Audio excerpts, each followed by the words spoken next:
Con el estreno de Gladiador 2, creo que es el momento apropiado para que hablemos de un género que ha tenido auge, caída y resurgimiento. El peplum y también las películas de sandalias y espadas. Aunque son dos géneros que tienen diferencias, con frecuencia la línea que los divide es muy delgada y uno y el otro se complementan. Así que en este video quédense hasta el final porque vamos a analizar esas etapas de este género cinematográfico, las películas que lo han hecho grande y esas películas también que marcaron una época.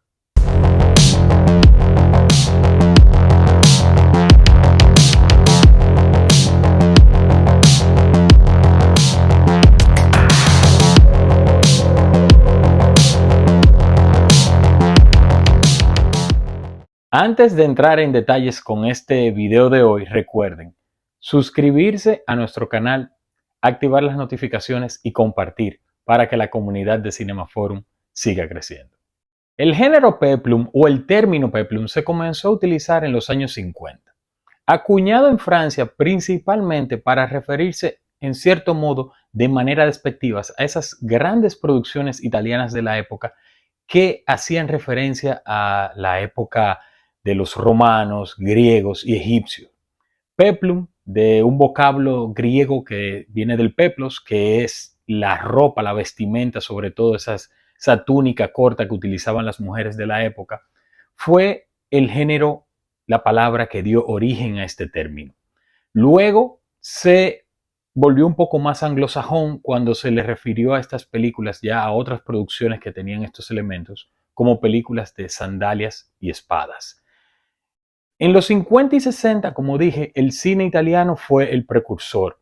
Luego Hollywood comenzó a colaborar con ellos y vinieron grandes producciones como Los Diez Mandamientos, Ben-Hur, Quo Vadis. Y se puede decir que entre los 50 y 60 fue la época de gloria del género.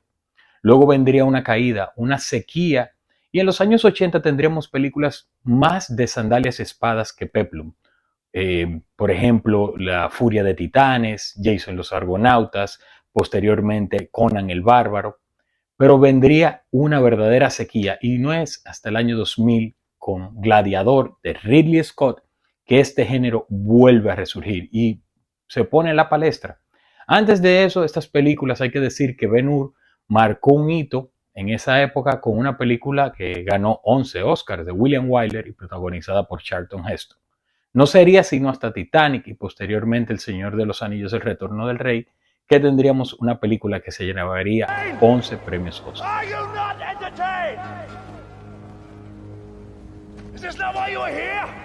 Hay 5 películas que son esenciales para entender la evolución del género peplum.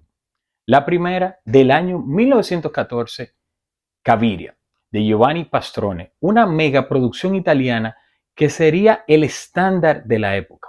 Siendo una película de cine mudo, fue una película innovadora con esos grandes escenarios y que le enseñó al cine de Hollywood lo que el cine podía llegar a ser. De hecho, fue la película que inspiró a D.W. Griffith para su gran clásico Intolerancia del año 1916. Luego vendría una época donde estas películas no serían tan reconocidas y no es sino hasta que llega en 1951 Quo Vadis, una megaproducción que es una colaboración entre Italia y la industria de Hollywood, y es aquí cuando el género comienza a tomar otra dinámica. Con Quo Vadis el cine entiende que hay posibilidad en este género y comienza a explotarlo. La gente conectaba muy bien, sobre todo por esos temas religiosos, históricos, que conectaban muy bien con las audiencias de la época. Posterior a esto, llegaría en el año 1956 de el gran Cecil B. DeMille, Los Diez Mandamientos. Tal vez el espectáculo visual más imponente hasta ese momento y una de las películas que tiene esa escena icónica, la escena cuando se abre el Mar Rojo, un avance tecnológico para la época marcó un antes y un después. Posteriormente, en el 59, llegó Ben-Hur, la película que elevó el género y lo sacó más allá de ser un espectáculo visual.